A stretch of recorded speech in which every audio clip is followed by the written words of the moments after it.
Bramble was a scrappy little mutt, wiry, awkward, in all limbs. His fur was a patchwork of dusty browns and creams, always sticking out in odd directions, as if he had rolled through every thorn bush in Tennessee. One of his ears stood up straight and proud, while the other flopped over like it couldn't be bothered anymore. It gave him a perpetually lopsided look that made children giggle and old folks smile. But Bramble didn't know that. He didn't know he was cute. He didn't know anything about family, comfort, or home. What he knew was hunger, cold nights, and the sound of tires on gravel. He had spent most of his young life behind a rickety old gas station on the edge of Wren's Hollow, a town so small it didn't show up on most maps. The station itself was little more than a leaning wooden shack with two rusted pumps and a neon open sign that flickered even when it wasn't.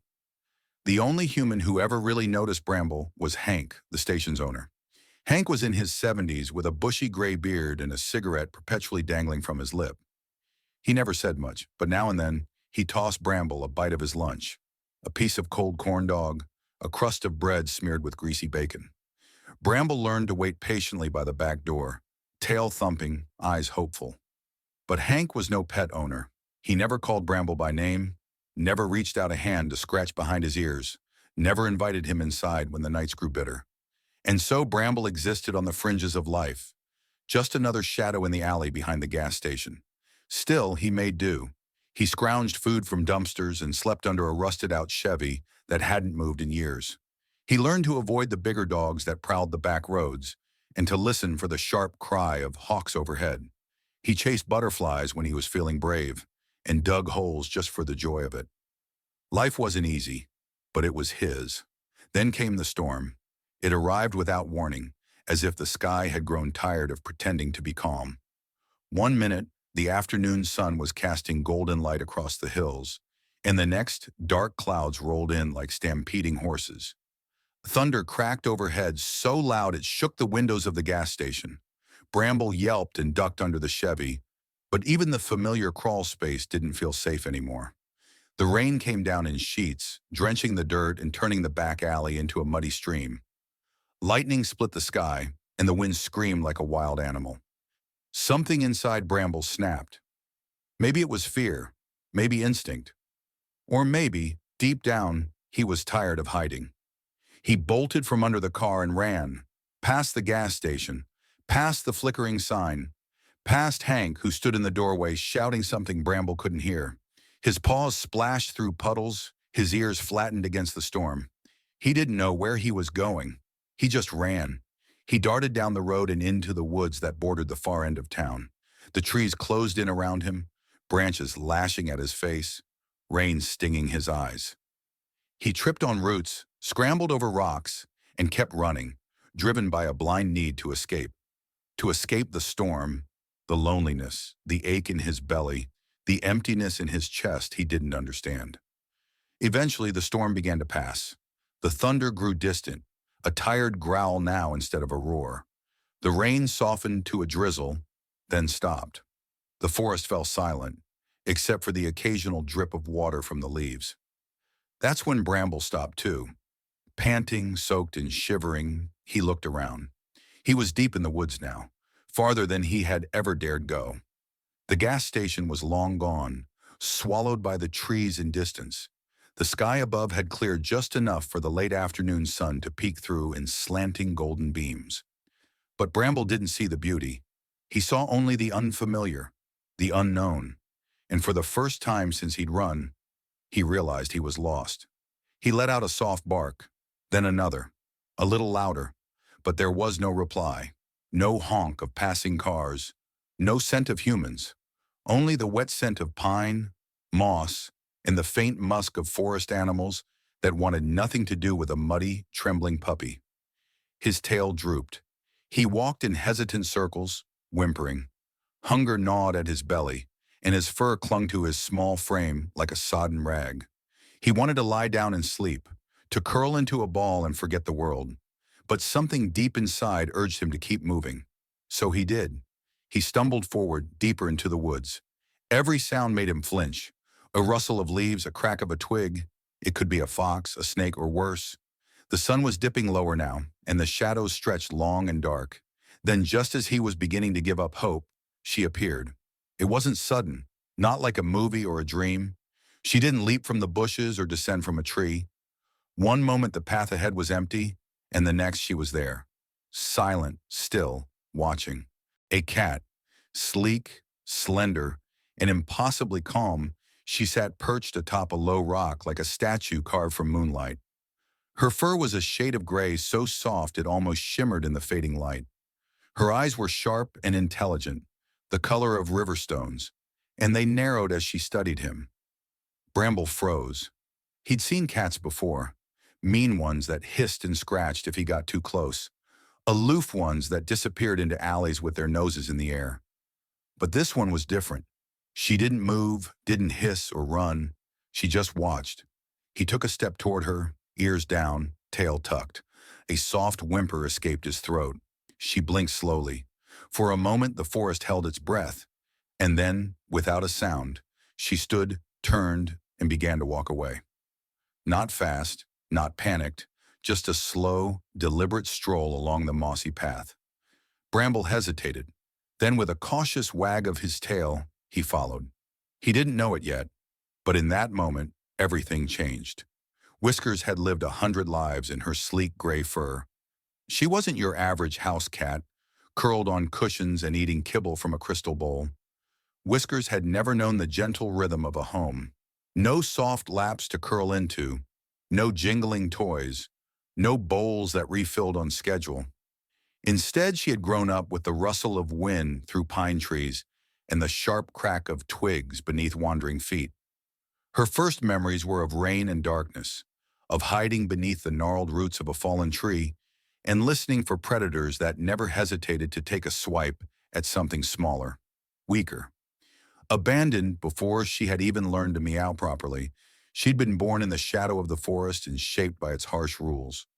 She learned early that comfort was a trap, that kindness was a fluke, and that survival was a daily, deliberate act. She became lean and sharp-eyed, a ghost among the trees. Her coat, smooth and slate-colored, let her blend into the twilight with eerie precision. She moved like mist and left no trace. She hunted rabbits with quiet, practiced grace. She stole sausages from unattended grills at summer campgrounds and licked the crumbs from forgotten sandwich bags. She knew where the squirrels nested and when the hikers passed through, and which porcupines were too slow to worry her. To the folks of Wren's Hollow, she wasn't a cat anymore. She was legend. The children called her Ghost Cat, and they swore she could vanish into thin air. Hunters claimed she once stared down a bobcat and lived. An old woman swore Whiskers led her home when she got lost after dusk. No one ever managed to catch her, though many tried. She was more shadow than flesh, more whisper than fact. But Whiskers was real, and she saw everything. From her perch on the thick, twisted arm of an ancient oak tree, she watched the forest as it recovered from the storm. The leaves still dripped. The ground was soft with mud, and the sky remained the gray of wet slate. Her eyes, silver blue and clear as river ice, scanned the clearing with bored precision. She had just eaten, a sparrow, scrawny but satisfying, and was settling into that sweet twilight daze that came after a good hunt. Then she heard it, a sound so out of place it made her ears twitch, a soft, pathetic whimper. It was coming from the trail that wound between the blackberry thickets and the mossy rocks near the east ridge. She blinked slowly and turned her head. There, a puppy, muddy, wet, and absolutely miserable. Whiskers didn't move, not at first. She watched him with the weary, dispassionate gaze of a creature who had seen too much. The puppy was small, gangly with fur plastered to his sides and one ridiculous ear flopping over his face. He was padding in awkward circles, nose low to the ground, letting out tiny, high-pitched barks that barely echoed in the damp air. Lost, frightened, alone. He was, in short, everything Whiskers tried to avoid. Noisy animals attracted attention. Attention meant danger. Hunters, dogs, coyotes, humans. And where there were humans, there was chaos. Whiskers had no time for chaos. She preferred solitude, silence, and the predictable rhythms of nature. She should have turned away right then. But she didn't. She watched him longer than she intended. Something in the way he moved, the tremble in his legs, the hopeful lift of his head whenever the wind stirred a branch, gave her pause. Most strays, even young ones, learned quickly not to trust the woods. But this one, he still believed someone was coming for him. Whiskers knew better. She stretched out along the branch, her claws flexing lazily into the bark. A breeze ruffled the leaves above her, and still she watched. The puppy let out another whimper, lower this time. It wasn't just noise. It was calling. Not for danger, not out of curiosity, but for comfort, for help. Her tail twitched. Stupid, she told herself. It's not your problem. But her body moved before her mind could argue. She rose smoothly, padding across the thick branch and leaping down in a silent arc to the forest floor. Her paws touched the ground with barely a whisper. The puppy hadn't seen her yet. She crept forward, low and silent, slipping between ferns and damp brush like smoke. Her eyes stayed fixed on him. He turned at the last moment, his nose catching her scent. He froze, his entire little body going rigid. Then slowly, his tail began to wag. Tentatively, hopefully. His mouth opened slightly and he gave a small bark. Not loud, not demanding. Just a greeting, an invitation. Whiskers narrowed her eyes. He was just a pup, harmless, helpless, hungry, and dumb enough to wag his tail at a stranger. She sat, curling her tail neatly around her paws. He took a few hesitant steps forward, his head tilted. Then he stopped and simply stood there, gazing at her with wide, uncertain eyes. She didn't speak. She didn't purr or meow. She didn't comfort. She turned and walked away. Through the brush, past the tree roots, onto a familiar path she'd carved over years of silent travel. Behind her, there was a rustle, hesitation, then a faint patter of small paws. He was following. Of course he was. She didn't slow down. She didn't glance back, but deep within her chest, where instincts lived and emotions long ago froze over, something stirred. Something like recognition, like memory, like the ghost of a kitten she once was, hungry and alone, calling out into the woods and hearing nothing in return. So she let him follow. And from that moment on, though neither of them knew it yet, they were no longer strangers. They were the beginning of something unexpected. They were not alone anymore. For days, the strange partnership grew, tentative at first, like a truce between wild creatures, unspoken and fragile. Whiskers didn't wait for Bramble, not exactly. She walked the way she always had, silent, sure-footed, and swift. But she never got too far ahead. She never vanished completely. And Bramble, clumsy though he still was, learned to watch for her silvery shape weaving through the underbrush or perched on a log, tail flicking impatiently, eyes flicking back to check if he was keeping up. She never showed affection, no purring, no play. But she taught.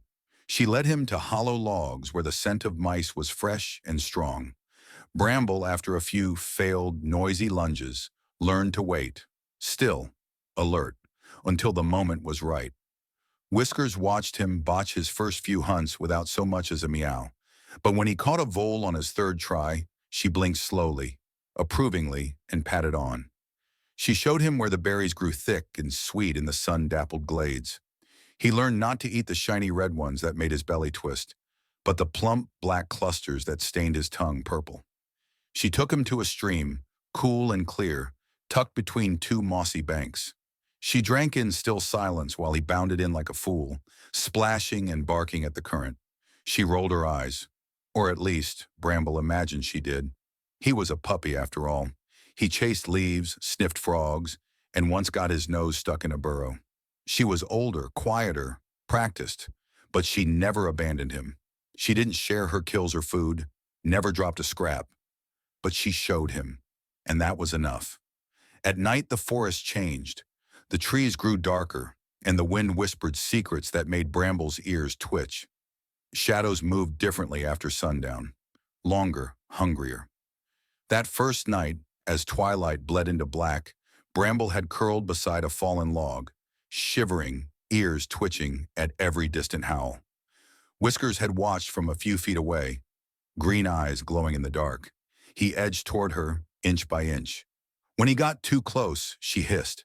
Sharp, quick, a warning. He stopped, whined softly, laid his head on his paws. The next night, she didn't hiss. By the third night, he lay curled against her side, his nose tucked under her tail, her heartbeat a quiet comfort against his ribs. He grew stronger. His ribs no longer showed through his muddy fur. His steps became quieter, more deliberate. He learned not to bark at every cracked twig or flutter of wings. Instead, he sniffed the air, ears forward, waiting for Whiskers' cues. He learned her signals, the language of survival she'd refined over years. A twitch of her tail meant stop. A sharp glance left meant move now. A low growl meant stay hidden until it's gone. And he listened. He obeyed. Because she was never wrong. The forest, which once loomed with mystery and menace, began to feel familiar. The rustling trees and creaking branches no longer filled him with dread. The calls of owls and the distant bark of foxes became background noise to a life that, strangely, felt right. Together they carved paths through the undergrowth. Routes only they knew.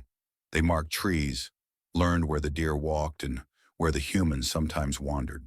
They were mismatched, wild, and wordless, but somehow they worked. Still, danger was always close, always waiting. One crisp morning, as frost clung to the edges of fallen leaves and the air smelled of cold soil and pine, they wandered farther than usual. Whiskers had picked up the scent of something strange, a metallic tang that made her fur bristle. She stalked low, ears flicking back, eyes narrowed. Bramble, now larger, more confident, trailed behind. His nose twitched. He sniffed something unusual in the breeze. Rust, oil, something old and sharp. They moved into a small clearing layered with dead leaves. It looked quiet. Still, Whiskers stopped. She froze, her body stiff, tail straight behind her. Her ears tilted forward, focused. Bramble didn't notice. He bounded ahead, nose to the ground, tail wagging. He had caught another smell, something curious and new, something he didn't understand. He reached a spot where the ground looked slightly disturbed. Leaves had been carefully placed over something. Beneath them,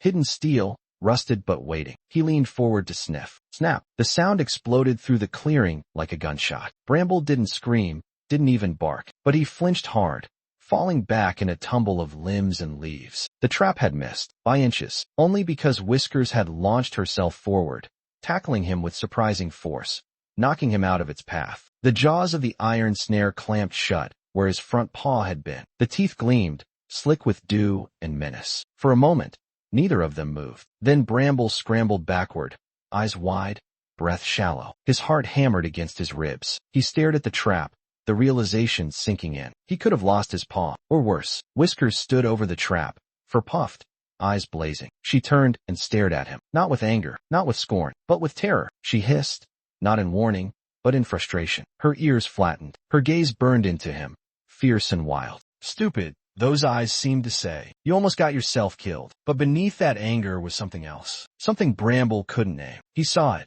even if she'd never admit it. She cared. She had saved him. He lowered his head in apology, in submission, in understanding. Whiskers stared a moment longer. Then, with a tired breath, she turned away. From that day on, something changed between them. They were no longer just cat and dog. No longer strangers brought together by accident and storm. They were pack now, not by blood, not by instinct, but by choice. And in the wild, that meant everything. Weeks passed, and the forest changed. The once vibrant leaves fell, leaving the trees bare and skeletal against a steel-gray sky. The wind turned cruel, howling through the hills with icy fangs, stripping the color from the world. Winter had come early to Wren's Hollow, and it came hard. Snow fell in thick, unrelenting sheets, muffling the forest and blanketing everything in white silence. The ground, once alive with movement, grew still. The streams froze over. The berry bushes withered. The rabbits and squirrels vanished into hidden dens. The wild was not a forgiving place in winter. For Bramble and Whiskers, it became a season of endurance. Whiskers grew thinner with each passing day. Her proud, sleek frame, once so graceful and sure, now moved slower with effort. Her breath came shallow. Her steps were no longer silent. They were cautious, measured. Her ribs showed through her dulling fur, and her once fierce eyes had begun to glaze over with exhaustion. Bramble noticed it all. He tried his best. He hunted for both of them, though he was far from perfect. His paws weren't made for quiet kills, but for bounding and chasing. Still, he caught what he could: field mice, the occasional bird, and once, even a half-buried cache of nuts left by some forgetful squirrel. He brought them all to Whiskers, laying them at her feet like offerings to a fading queen. She ate what she could, but it wasn't enough. Each night, they curled together beneath a rocky overhang hidden by brambles. It was cold shelter, but the best they could find. Snow drifted in from the entrance, and the stone beneath them sapped the heat from their bodies. Bramble pressed against her tightly, sharing what warmth he had, but he could feel her weakening. One night, as the moon hung pale and thin above the forest, Bramble woke to the sound of her breathing, soft, strained, uneven. He whimpered, gently nudging her muzzle with his nose. She didn't wake. Her breathing continued, shallow and distant. That night, Bramble didn't sleep, not from the cold, not from hunger, but from fear. Fear that the morning might come, and she wouldn't. He lay there for hours, wide-eyed, watching her chest rise and fall, watching the forest around them, listening to the wind, the distant crack of ice, the creak of frozen trees. He couldn't lose her. She was more than a companion now. She was his compass, his anchor, his everything. So just before dawn, he stood. He pressed his nose to her head one last time, then turned and stepped out into the snow. He didn't look back. The world beyond the forest was even colder. The snow lay knee-deep in the hollows and crusted over on the hills. Bramble's paws stung with every step, his breath clouding the air like smoke. But he kept going. He had no plan,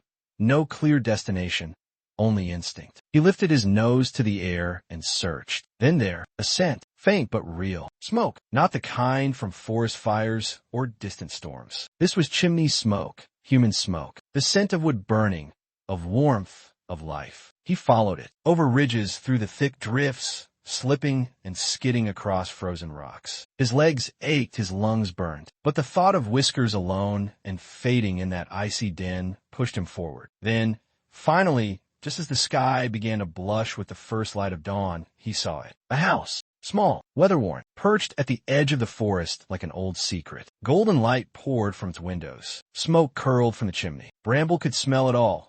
Meat cooking, firewood crackling, hope. He sprinted the last few feet to the porch, claws scrabbling on the icy steps. And he barked, loud, urgent, desperate. He barked again and again, throwing every ounce of pleading he could into each cry. A light flicked on inside. A boy, maybe 10 years old, appeared behind the frosted window, his eyes wide with surprise. Then the door opened, creaking in the cold. "Mom, there's a dog out here," the boy called. Bramble barked once more, then turned, ran a few paces, paused, looked back. His eyes locked with the boy's. The boy hesitated. Then his eyes lit up with understanding. "He wants us to follow him.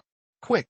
They followed, through the snow, through the woods, guided by Bramble's determined steps and the boy's flashlight bouncing across the trees. It was nearly morning when they reached the overhang. Whiskers hadn't moved. She lay curled tightly, her body thin and still beneath the snow-dusted brush. "Over here," the boy shouted, rushing ahead, his mother close behind him. Carefully, gently, they lifted her. She stirred barely. A hiss escaped her lips, weak and more air than sound. But she didn't resist. Wrapped in a flannel shirt, she was carried back through the snow, Bramble never leaving her side. The fire crackled inside the farmhouse, casting flickering shadows across the wooden floor. The room was small but full of warmth, quilted blankets, worn furniture, the smell of cinnamon and pine. Whiskers lay wrapped in layers of warmth, her breathing steadier now. A bowl of tuna sat nearby, untouched for now, but waiting. Bramble sat beside her, tail wagging slowly, his eyes never leaving her face. The boy, now sitting cross-legged beside them, stroked Bramble's ears. "She's beautiful," he whispered. "She looks like a queen." He looked at his mom. "Can we name?" His mother smiled, gently petting the sleeping cat. "I think that suits her just fine." Queen Whiskers didn't react. But later, when no one was watching, her tail gave a faint, flicking twitch. Winter rolled on outside, painting the hills white and silent. But inside the farmhouse, life bloomed. Whiskers regained her strength, slowly but surely. Her fur, grew sleek again. Her eyes sharpened, and though she never truly dropped her wild instincts, she allowed the boy to brush her fur. Sometimes she even purred. Bramble adjusted faster. He loved the warmth, the food, the laughter. But most of all, he loved the way Queen Whiskers still let him curl beside her at night. The hearth became their new overhang. The boys' laughter their new birdsong. They'd been strangers once, lost, broken things. But now they had a place. Not a den, not a temporary shelter. A home, and more than that, they had each other, survivors, companions, and something neither had expected to find again. Family.